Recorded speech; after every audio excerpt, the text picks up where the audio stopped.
Join the conversation with the Morning Majlis. Pulse 95. Join the conversation with the Morning Majlis, and the big story of the day is certainly the ambitious objective to double the industrial sector's contribution towards the GDP and increase the in-country value. And this is because His Highness Sheikh Mohammed bin Rashid Al Maktoum, Vice President and Prime Minister of the UAE and ruler of Dubai, and His Highness Sheikh Mohammed bin Zayed Al Nahyan, the Crown Prince of Abu Dhabi and Deputy Supreme Commander of the UAE Armed Forces, announced the launch of Operation 300 billion. This is going to make the industrial sector the main driving force of the national economy over the next 50 years. Exactly, and it's all about boosting the country's manufacturing capacity and local production and create world-beating both light and heavy industries as well.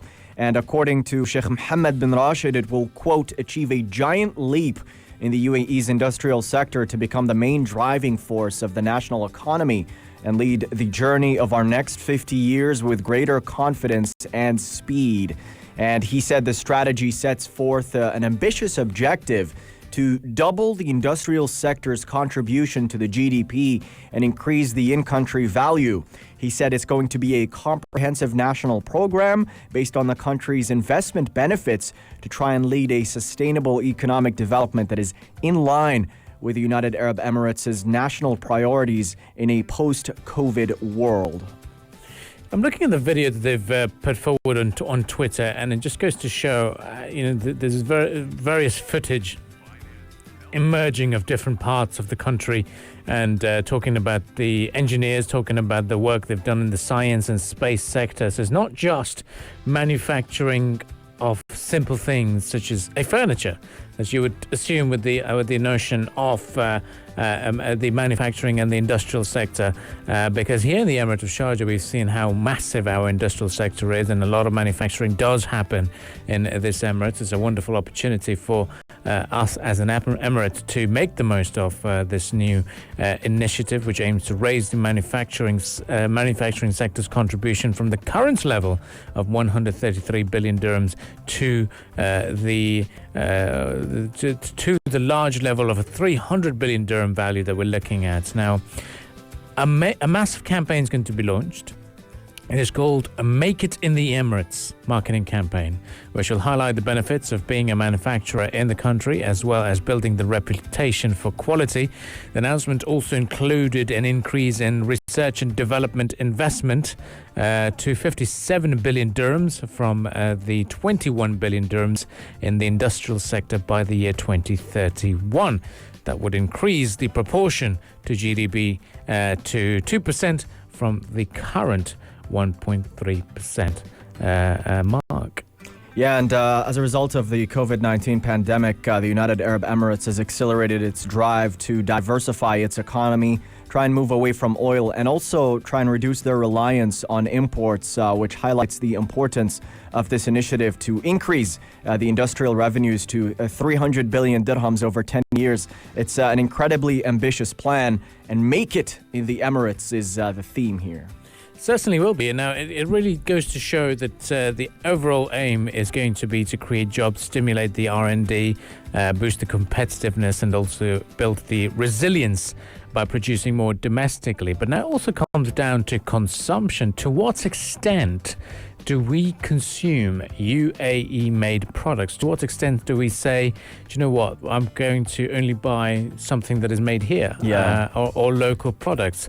That's also coming down to us. Now, for me, whenever I go into a standard supermarket, let's say I go into Sharjah Co-op, and I want to buy some snacks, I always look for local things. Do you find good ones from here? I actually find the good ones. I used to love the popular crisps that were named after the country next door, for example, Chips and Rye. Yeah. So for me, the local ones that we see, which are in a clearly states manufactured in either in Sharjah or even in Ras Al Khaimah, and I just try it, and I do it even if they may not taste the best of all ones compared to the international exported ones or the imported ones for us. Right. I still enjoy it. Yeah.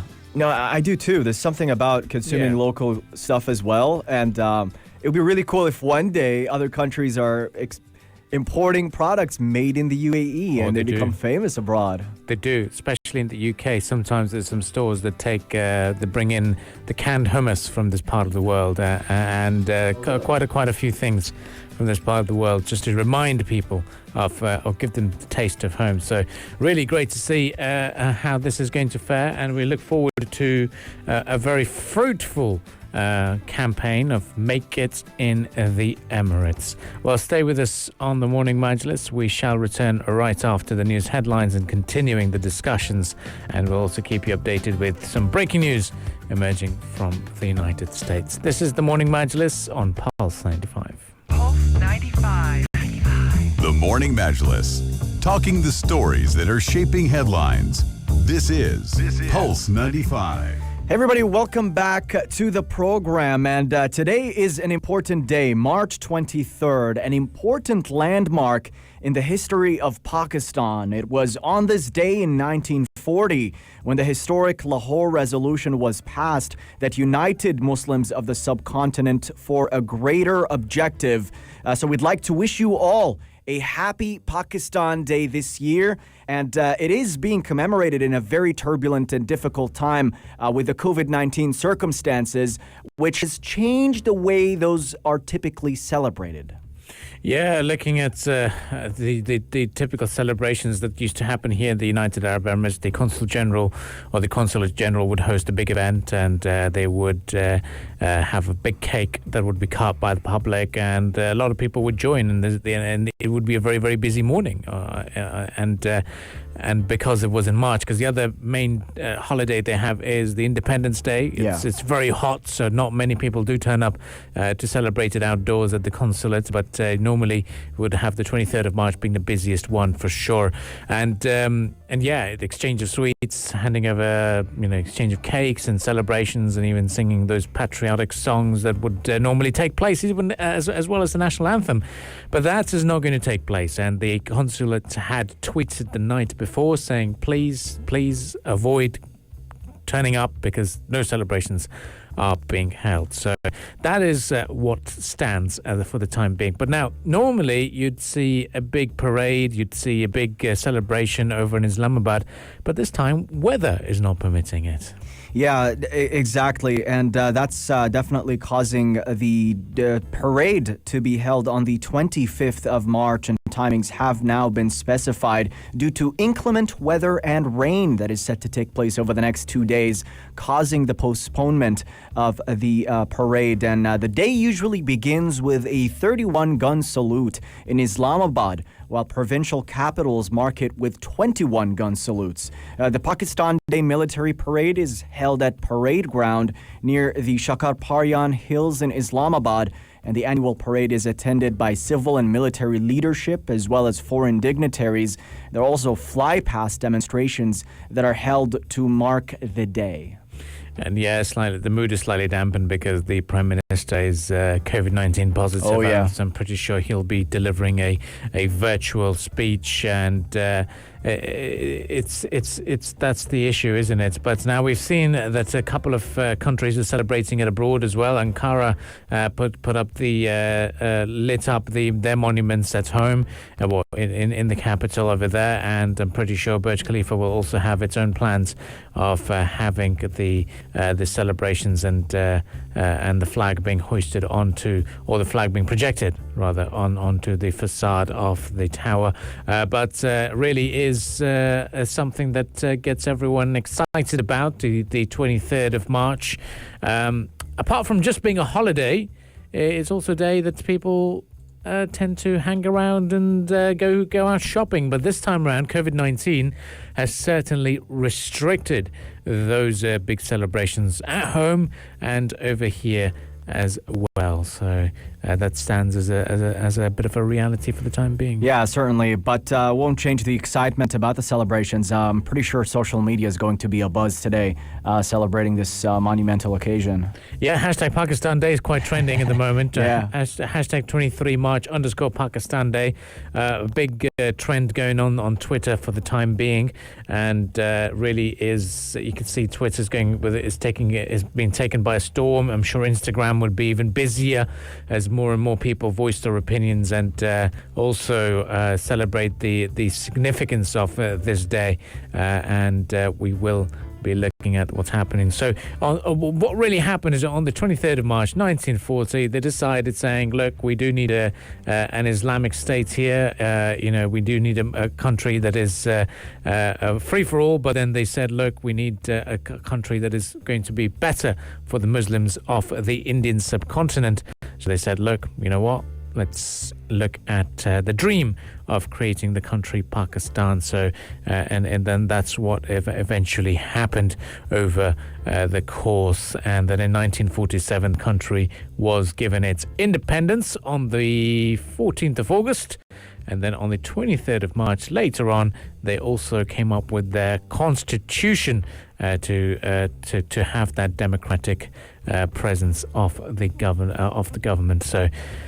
So that's why this day continues to be quite important in the history. And once again, no public celebrations were held in the United Arab Emirates at the embassies or the consulate general to mark the occasion. Well, stay with us on Pulse 95. We shall continue the discussions later on in the program. We will also be discussing the new awards that we have here in the Emirate of Sharjah, and also look at a couple of other big developments, such as the Heritage Days celebrations here in the Emirate of Sharjah. What's the thing to say? Pakistan Day Zindabad? Pakistan Zindabad is what yes, they say. Zindabad, Yeah, yes.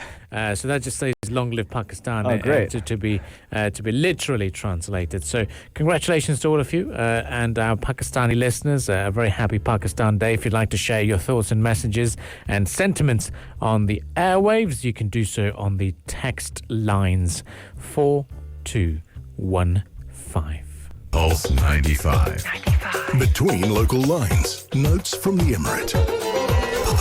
Everybody, good morning. Welcome back to the program. And we're talking about the Sharjah-based low-cost carrier Air Arabia and the prospects of the return of travel. And Adil Al-Ali, CEO of Air Arabia Group, has spoken to media and said that the goal of the Arab Aviation Summit this year is to restore confidence in the sector in light of conditions imposed by COVID-19. He said that the return of work in Air Arabia has reached 45% and that there's a lot of positive sentiment.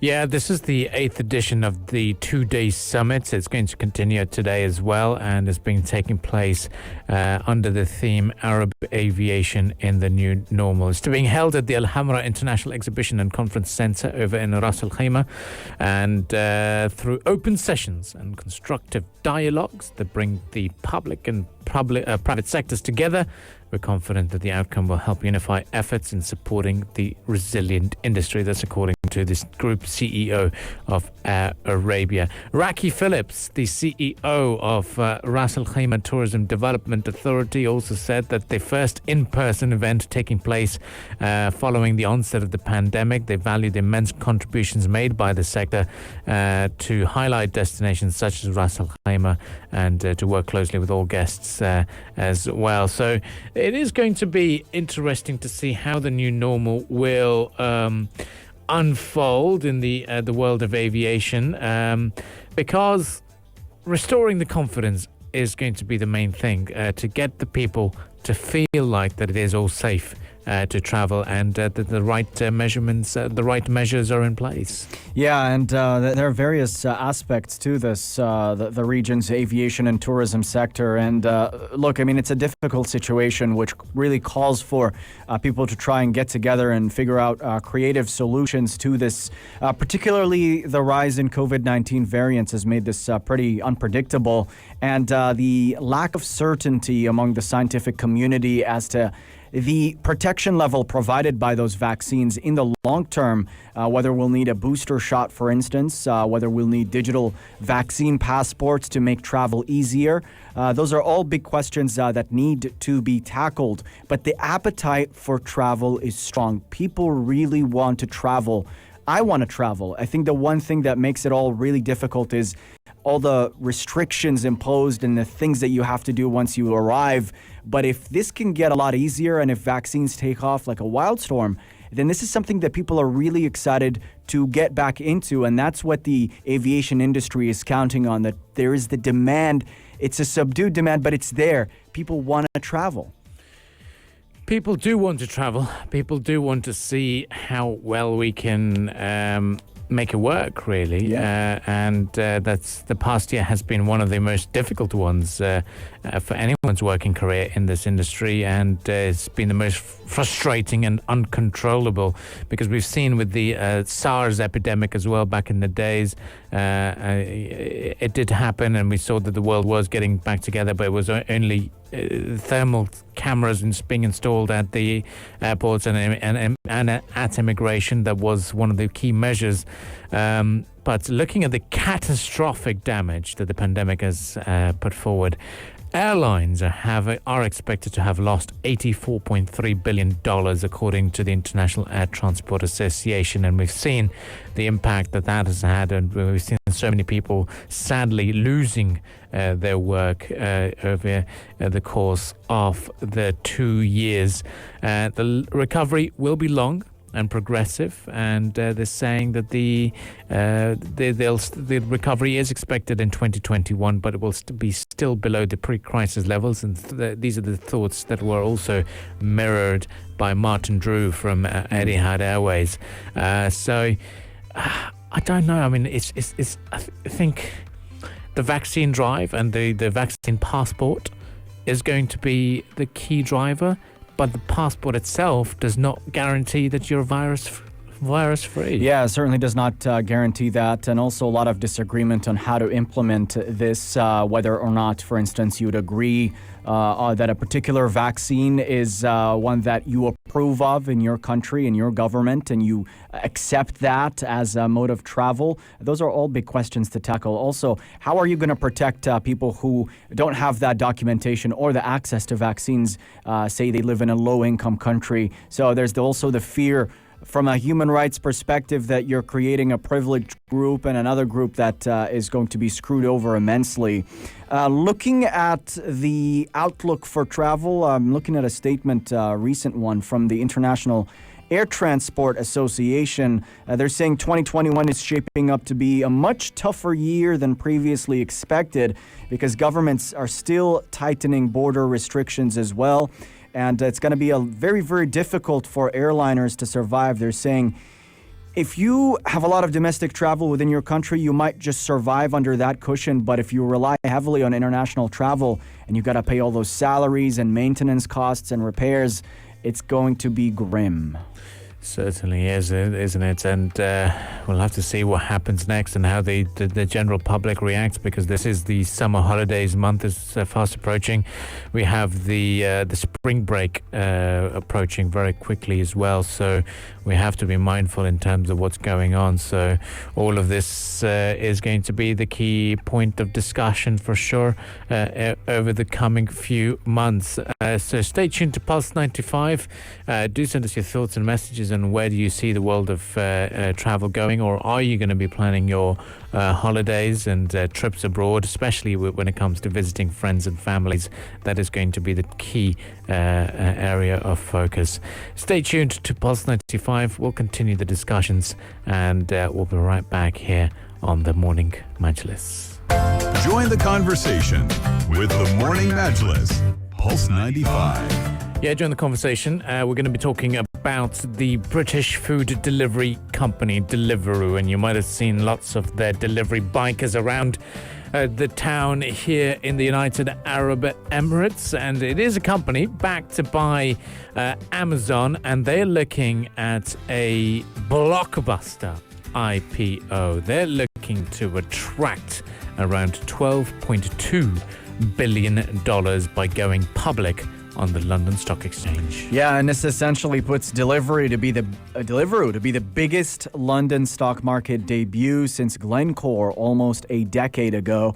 And Will Shu, the founder of Deliveroo, which is backed by Amazon, is expected to cash in 6.7 million shares worth up to £30 million when the company launches on the stock market on the 7th of April. He'll retain a 6.3% stake that is worth about £550 million, while existing shareholders, including Amazon and private equity firms Bridgepoint, Index, and Green Oak, will cash in shares worth £536 million, according to the company's prospectus that has been published yesterday. And Deliveroo said in a trading update that it was continuing to benefit from the food home delivery boom during the latest COVID-19 lockdowns. I think that's what has made it so popular, isn't it? And a lot of people here also in the United Arab Emirates have shifted their ways of, because gone are the days of people or local restaurants dropping their leaflets and saying, hey, call us directly and order food from us, because nowadays people want other options and want offers that are offered by such platforms.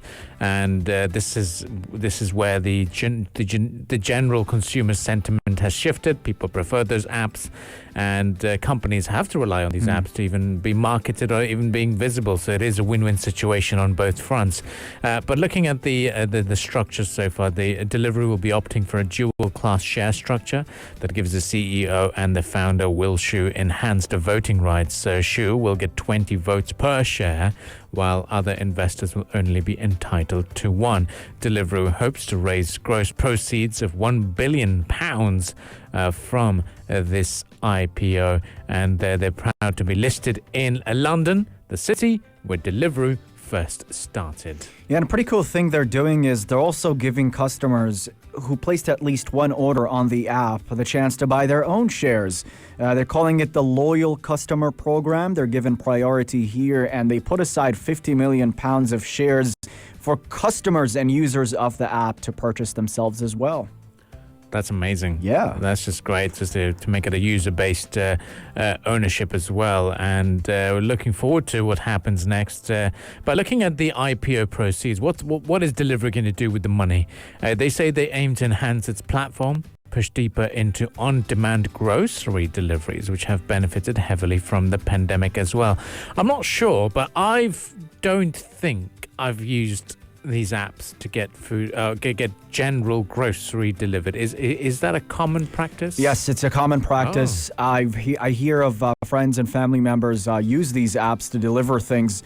But for me, it's a bit different because you got a supermarket downstairs. Yeah. They deliver, or you could go there yourself. So I guess it varies by person to person. But there are apps for it. They're on the rise. These grocery delivery apps, they're quite popular.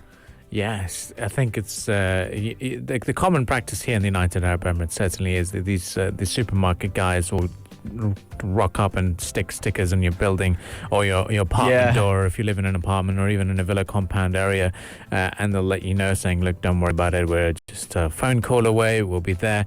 And and because of the huge abundance of our Baqala system that we've got here in the country, it just makes it so difficult for people to go onto these apps and order these groceries. But I can understand places such as the UK where when it's a residential area, it's a residential area. The closest market or supermarket would be in town. It'll be miles away. So it makes sense for this. But for here, us in the Emirate of Sharjah particularly, literally every corner of the street has either a mosque or a Baqala.